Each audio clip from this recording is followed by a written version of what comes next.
لہذا بیٹی واقعی نبی کی ہے، زوجہ میں علی کی ہے، پھر اور ماں حسن و حسین کی ہے، لیکن جنازہ آپ پڑھائیں گے۔ ابو بکر نے جناب فاطمہ الزہرا کا جنازہ پڑھایا اور جنازہ پڑھانے کے بعد دنیا کو بتلا دیا، لوگوں ہمارا اہل بیت کا آپس میں کوئی جھگڑا نہیں ہے، ہمارا تو آپس میں پیار و محبت ہے۔ تو جناب ابو بکر صدیق کو مصلی پہ کھڑا کر دیا اور اسی اثناء میں جناب علی کو اور جناب عباس کو اندر بلا لیا، کمرے کے اندر، حجرے کے اندر۔ میں ذرا بات کو مختصر کروں کیونکہ کچھ لوگ ایسے بھی یہاں بیٹھے ہیں جنہوں نے مجھے پچھلی مرتبہ جھنجھوڑ کے کہا مولوی صاحب آپ ٹائم دیکھیں۔ میں نے دل میں کہا، اسے تو نہیں کہا، میں نے کہا اگر ہم کسی ولیمے پہ جاتے ہیں، ابھی کچھ دن پہلے میں ایک ولیمے پہ گیا، 1 بجے کا ٹائم تھا، کھانا 3 بجے ملا، وہاں 2 گھنٹے ہم انتظار میں بیٹھے ہیں۔ یہاں اگر 5 سے 10 منٹ زیادہ زیادہ یہی دیر ہوتی ہے نا، اگر اتنا دیر بھی ہو جائے تو ہمیں گھڑی بھی یاد آتی ہے، وقت بھی یاد آتا ہے، پابندی بھی یاد آتی ہے۔ یاد رکھو جو ہم نے بغیر وقت گزارا تھا اس کا ہمیں حساب دینا پڑے گا، جو ہم نے اللہ کے گھر میں وقت گزارا ہے یہ وقت ہمارے لیے نجات کا سبب بن سکتا ہے۔ تو میرے محترم دوستو، میری ویسے عادت نہیں ہے بات لمبی کرنے کی، لیکن ایک مسئلہ ہوتا ہے پھر وہ سمجھاتے سمجھاتے کچھ عادت ہو جاتی ہے۔ تو میرے دوستو، اب اللہ کے پاک پیغمبر نے جب حضرت عباس کو اندر بلایا، جناب علی کو اندر بلایا، تو کہنے والا کہہ سکتا ہے نا ابو بکر نے نماز پڑھائی، آقا نے ان کو اندر بلا لیا، ان کے پیچھے نماز نہیں پڑھنے دی۔ میں نے کہا آگے بھی پڑھ۔ اللہ کے پاک پیغمبر نے جب ان کو بلوایا، کہا مجھے وضو کراؤ، آقا کو وضو کرایا گیا۔ ایک کندھے پر آپ نے حضرت عباس کے کندھے پر ہاتھ رکھا، دوسرا ہاتھ آپ نے علی کے کندھے پہ رکھا۔ آقا خیر ہے کدھر تشریف لے کے جا رہے ہیں؟ فرمایا مجھے مسجد نبوی لے چلو، میں ابو بکر صدیق کی امامت پر آج مہر لگانے جا رہا ہوں کہ میں محمد اس پہ راضی ہوں، اس کی امامت تمہارے لیے کافی ہے۔ جب مسجد نبوی کی طرف آپ گئے، ابو بکر نے آہٹ محسوس کی، سمجھا کہ آقا آ چکے ہیں، فوراً مصلی سے پیچھے ہٹنا شروع کیا۔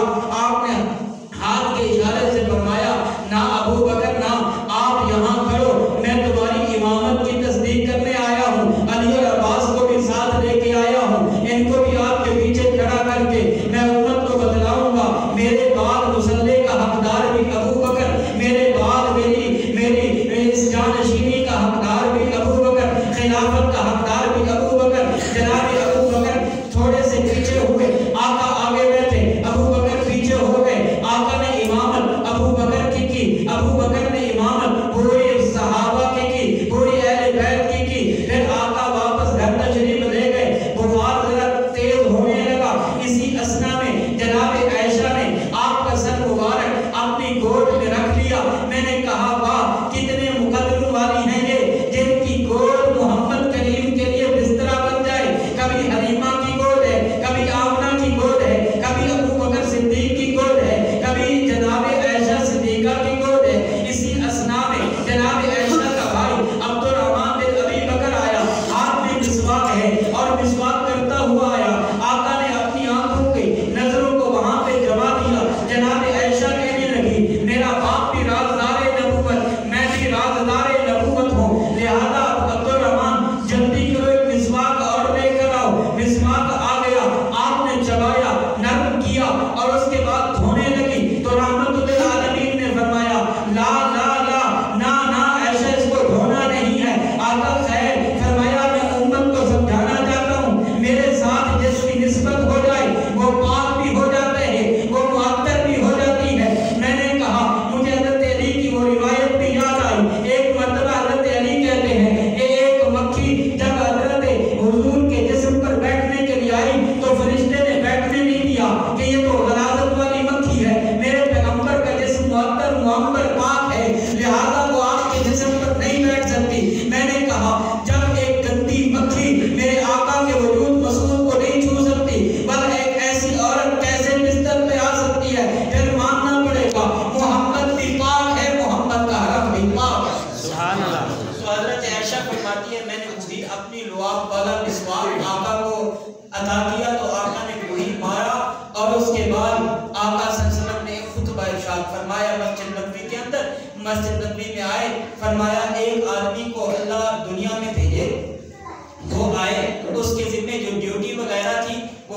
کر لے، اب وہ جانا چاہے یا رکنا چاہے؟ تو اس وقت صحابہ کی طرف سے جواب آیا اب وہ جانا چاہیے اسے، لیکن ابو بکر صدیق رونے لگتے ہیں۔ صحابہ نے کہا ابو بکر حضور نے تو کسی کی مثال دی ہے، اس نے کہا تمہیں سمجھ نہیں آئی، مجھے سمجھ آئی ہے، آقا نے اپنے جانے کا اشارہ کیا ہے۔ تو اس کے بعد کچھ دنوں کے بعد یہ صورت نصر آئی، اذا جاء نصر اللہ، یہ صورت جب آئی تو سارے صحابہ خوش ہوئے کہ اس میں فتح کی، کامیابی کی خوشخبری تھی۔ ابو بکر صدیق نے پھر چیخ ماری، صحابہ نے کہا اب تو ہمارے یہ فتح کے دروازے کھلے جا رہے ہیں، اب تو مسلمان جوب در جوب آ کر دین میں داخل ہو رہے ہیں، اب آپ کیوں رو رہے ہیں؟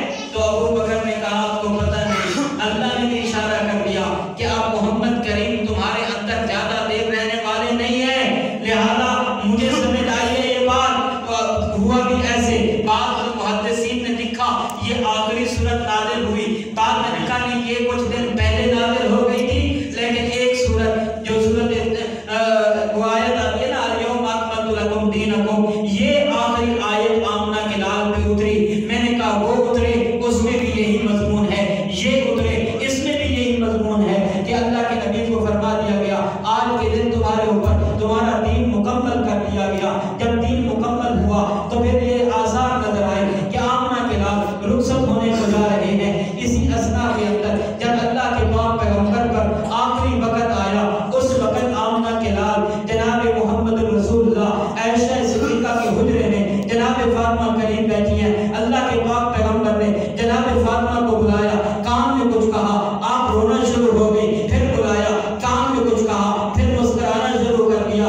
بعد میں جناب عائشہ نے پوچھا کہ وہ راز تو بتا دے جس پر روئی بھی ہو، جس پہ مسکرائی بھی ہو، تو انہوں نے کہا پہلے اللہ کے نبی نے فرمایا اب چند لمحوں کے بعد تیرا ابا تجھ سے رخصت ہونے والا ہے، پھر فرمایا میں اس پہ روئی، پھر فرمایا کہ سب سے پہلے جو میرے ساتھ ملاقات کرے گا وہ تو فاطمہ تو زہرا ہوگی، تو میں پھر مسکرانے لگی۔ پھر اس کے بعد اللہ کے نبی کے گھر کی دستک ہوئی ہے، کسی نے دروازہ کھٹکھٹایا تو جناب فاطمہ تو زہرا نے آواز دی، او مدینے کے بدو دیہاتی تجھے پتہ نہیں ہے ہمارے اوپر کون سبق دار ہے اور تو دروازہ بجا رہا ہے؟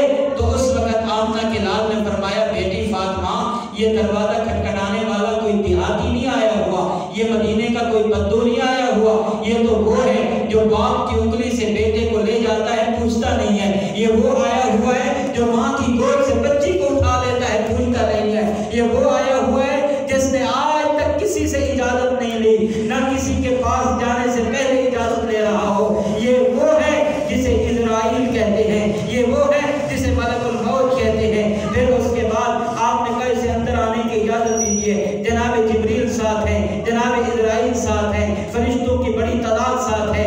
جب گھر میں آئے جناب جبریل نے ایک بات عرض کی، یا رسول اللہ اللہ نے مجھے بھیجا ہے، اللہ آپ کو اختیار دے رہے ہیں، آپ چاہیں تو یہاں دنیا میں رہ جائیں، آپ چاہیں تو اللہ کے پاس آ جائیں۔ آپ نے فرمایا میں جانا تو اللہ کے پاس جاتا ہوں، لیکن میری اللہ سے یہ ایک میری درخواست لے جائے اللہ کے پاس، اللہ سے پوچھائیں میرے بعد میری اس گناہ گار امت کا کیا بنے گا۔ پھر جبریل واپس آئے، فرمایا والا سوف یعطیک ربک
فرمایا بالا سوف یؤتی کرمو کا فترضا، اے میرا محمد ہم آپ کو آپ کی امت کے بارے میں راضی کر دیں گے۔ میں آخری بات کروں کہ اللہ کے پاک پیغمبر کی جب روح مبارک نکالی جا رہی تھی تو اللہ کے نبی نے پوچھا اسرائیل یہ نرمی والا معاملہ میرے ساتھ ہے یا ساروں کے ساتھ ایسے کرتے ہو، یا یہ جو مجھے تھوڑی بہت آخر ایک سانس نکل رہی ہے تو کچھ نہ کچھ تو تکلیف ہوتی ہے، یہ میرے ساتھ ہے یا ساروں کے ساتھ یہی معاملہ ہے؟ تو اسرائیل کہنے لگا یا رسول اللہ جتنی شفقت اور نرمی ہو سکتی تھی میں نے آپ کے لیے کی ہے، مگر میں کسی کے لیے کرتا نہیں ہوں۔ تو رحمت للعالمین کا یہ جملہ بھی کتاب میں موجود ہے۔ آپ نے فرمایا پھر اسرائیل آج میرے ساتھ ایک عہد کر لے، میرے ساتھ ایک سودا کر لے، میری امت کی جتنی بھی تو تکلیف دے گا روح کھینچتے وقت آج میں محمد کے سینے پہ پوری کر لے، میری امت کو تکلیف نہ پہنچانا۔ یہ جملہ جب میں پڑھتا ہوں میرے تو رونگٹے کھڑے ہو جاتے ہیں یارو، وہ رحمت للعالمین پیغمبر ہمارے لیے تکلیفوں کو برداشت کر رہا ہے، آج ہم امت نے اس نبی کے ساتھ کیا کیا ہوا ہے۔ تو میرے دوستو آپ کی روح پرواز ہوئی اور اس کے بعد آپ صلی اللہ علیہ وسلم کی تدفین کا مسئلہ آیا، ابو بکر صدیق نے روایت پیش کی، باقی صحابہ نے تائید کی کہ جو نبی جس جگہ پہ اللہ کو ملتا ہے یعنی وفات ہوتی ہے اس جگہ اس کا مدفن ہوتا ہے، لہذا حضرت عائشہ کے حجرے میں ہی آپ کا مدفن ہوگا۔ پھر آپ کی نماز جنازہ، اب میں نے شروع میں ایک جملہ کہا تھا اگر آپ کو یاد ہو، میں نے کہا امتی اور ہے نبی اور ہے، امتی کی نیند اور ہے نبی کی اور ہے، امتی کی موت اور ہے نبی کی موت اور ہے، اور امتی کا جنازہ اور ہے اور نبی کا جنازہ اور ہے، کیونکہ نبی اور امتی میں بہت بڑا فرق ہے۔ ہم جو جنازے میں دعا پڑھتے ہیں اللہم اغفر لحینا و میتنا، یہ گناہگاروں کے لیے، ہم سیاہکاروں کے لیے ہے، میرا نبی تو ہر قسم کے عیب سے پاک۔ پھر اس کے لیے کیا ہوا کہ ابو بکر صدیق سب سے پہلے حجرے میں داخل ہوئے، آقا صلی اللہ علیہ وسلم پر صلاۃ و سلام پڑھا گیا، پھر 10 کی ڈوری بنائی گئی، پھر اسی طرح جب مرد صحابہ مکمل ہوئے پھر عورتوں کو اجازت دی گئی، اللہ کے نبی کو روضہ اقدس میں آپ کو مدفن کیا گیا۔ پھر ہمارا اہل سنت والجماعت کا یہ عقیدہ، چاہے وہ شافعی مسلک ہو، چاہے وہ مالکیہ مسلک ہو، چاہے وہ حنابلہ مسلک ہو، چاہے وہ حنفیہ مسلک ہو، یہ چاروں اہل سنت والجماعت ہیں، ان سب کا عقیدہ اجماعی عقیدہ یہی ہے کہ اللہ نے محمد رسول اللہ کی روح مبارک کو آپ کے جسم میں لوٹا دی ہے۔ اللہ کے پاک پیغمبر اپنے روضہ اقدس میں زندہ و حیات ہیں۔ اللہ کے نبی نے فرمایا کہ جب اللہ کے تمام پیغمبر پر مٹی کو حرام کر دیا گیا کہ آپ کے وجود مذکور کو کھا سکے، پھر اللہ کے نبی نے فرمایا ہر نبی قبر میں زندہ ہوتا ہے اور اللہ کی عبادت بھی کرتا ہے۔ اس کی آپ نے تصدیق اس موقع پہ بھی فرما دی کہ جب آپ معراج پر تشریف لے کر جا رہے تھے تو معراج کے سفر میں ایک جگہ سے گزر ہوا، جب گزر ہوا تو دیکھا ایک آدمی اپنی قبر میں نماز پڑھ رہا ہے۔ جبریل یہ کون ہے؟ جی یہ بنی اسرائیل کا نبی جناب موسیٰ علیہ السلام ہے جو اپنی قبر کے اندر نماز پڑھ رہے ہیں۔ کیوں اللہ کے نبیوں کی روحیں کیوں واپس آئیں؟ بالخصوص ہمارے پیغمبر کی روح کیوں واپس آئی؟ علماء نے لکھا زمین و آسمان میں محمد کے پاک وجود جیسی جگہ ہے کوئی نہ، پھر اللہ نے واپس روح کو لوٹا دیا۔ میرے محمد اپنے روضے میں زندہ ہیں۔ آپ نے فرمایا بستی فوجا میں یا دور سے کہیں سے مجھ پہ صلاۃ و سلام پڑھو گے، درود پڑھو گے، جنت کے ریشمی رومالوں میں فرشتے لپیٹ کر میرے روضے پر لے کر آئیں گے، اور میں محمد کے سامنے اس آدمی کا بھی نام آئے گا، اس کے باپ کا بھی نام آئے گا، اور جو آدمی جس کو اللہ توفیق بخشے میرے روضے پہ آئے یہاں آ کر درود و سلام پڑھے گا، میں محمد سنتا بھی ہوں، میں محمد جواب بھی دیتا ہوں۔ بہت سے ایسے اللہ والے بندے ہیں جن کے بارے میں آیا کہ انہوں نے خود اپنے کانوں سے آقا کے صلاۃ و سلام کا جواب بھی سنا ہے۔ کہہ دو سبحان اللہ۔ تو میرے دوستو آقا صلی اللہ علیہ وسلم کا دنیا میں آنا بھی ہمارے لیے رحمت ہے، آپ علیہ السلام کا رہنا بھی ہمارے لیے رحمت ہے، اور کل معاشر کے میدان میں ہماری شفاعت کرانا بھی یہ رحمت ہے میرے پیغمبر کی۔ اس رحمت للعالمین پیغمبر سے وفا کرو، اللہ انشاءاللہ کبھی رسوا نہیں کرے گا۔ ایک گزارش وہ جو محکمہ منصور منصوبہ بندی والوں کی طرف سے ہوتی ہے۔ اس دفعہ انہوں نے کہا بھی ہمارے مراکز کے اندر یہ کرونا ویکسین کے ٹیکے لگ رہے ہیں۔ ایک بات یہ تو سمجھ لیں کہ اب اس کے بغیر آپ کو سفر نہیں کرنے دیں، کسی بڑی جگہ پہ جانے نہیں دیں گے۔ میں گزشتہ دنوں لاہور میں تھا تو وہاں پر مال والوں نے کہا بھی اگر آپ کے پاس کارڈ ہے تو اندر آ سکتے ہیں، ورنہ نہیں آ سکتے۔ ہم اگر عمرے پہ جائیں تب بھی نہیں جا سکتے، یعنی مقدس ترین سفر ہے، انہوں نے لازم تو کر دیا ہے۔ آگے آپ کی مرضی ہے، لگوائیں یا اس کا مشورہ میں نہیں دیتا، لیکن ان کے جو جہاں مراکز ہیں وہاں پر آپ جا کر یہ اگر لگوانا چاہیں تو اس کی اجازت یعنی کہ وہاں پہ لگ سکتے ہیں۔ دوسرا آپ سے ایک دعا کی درخواست ہے، میرے والد صاحب پرسوں رات یہاں سے جاتے ہوئے راستے میں ایکسیڈنٹ ہو گیا تھا، انہیں چھاتی پر اور ٹانگ پر اور منہ پر چوٹیں آئی ہیں، ان کے لیے دعا کریں گے اللہ تعالیٰ ان کو جلد سے